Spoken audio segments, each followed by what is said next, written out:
है सर, आगे आ जाइए, आगे डंडा छोटा पड़ जाएगा। बेसिकली आज हमने इसमें एडजमेंट सॉर्ट किया था क्योंकि जो हमारी बेल एप्लीकेशन फाइल हुई है उसका रिप्लाई अपोजिट पार्टी ने किया नहीं था। तो हमने जनाब को ऑनरेबल कोर्ट को रिक्वेस्ट करी है इसके अंदर कि भी फर्दर हम राजपाल भाई साहब से अंदर जाके मिलेंगे भी और मिलके उनकी भी इंस्ट्रक्शन लेंगे, क्योंकि कोर्ट एडमेंट थी कि उनके जो पुराने अंडरटेकिंग्स या जो पुराना जो कुछ भी हुआ है कोर्ट में अब तक उसमें उनको जो पेमेंट्स देनी है उसके बारे में उनका क्या कहना है। Because we want that our case must be heard on the basis of merits. ये मेरिट्स पे बात हो और मेरिट्स के ऊपर ही हमने ये बेल एप्लीकेशन भी फाइल की है।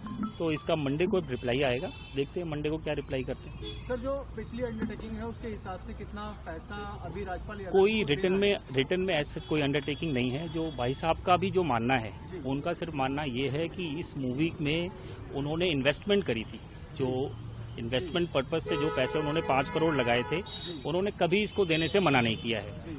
अब जिस 5 करोड़ रुपए को उन्होंने लगाए थे उस 5 करोड़ के लिए आगे उनकी एक कंसेंट डिक्री हो गई। कंसेंट डिक्री के बाद वो एग्जीक्यूशन में चला गया। एग्जीक्यूशन में जाने के बाद उन्होंने पैसे लेने से मना कर दिया था।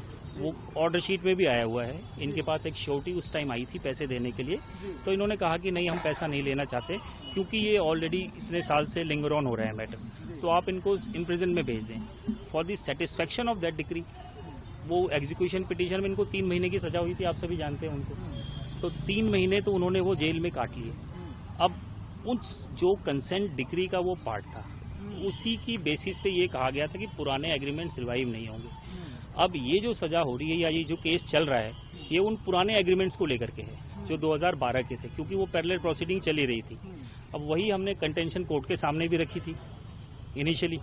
अब देखते हैं कोर्ट इसमें क्या मेरिट पे डिसाइड करती है।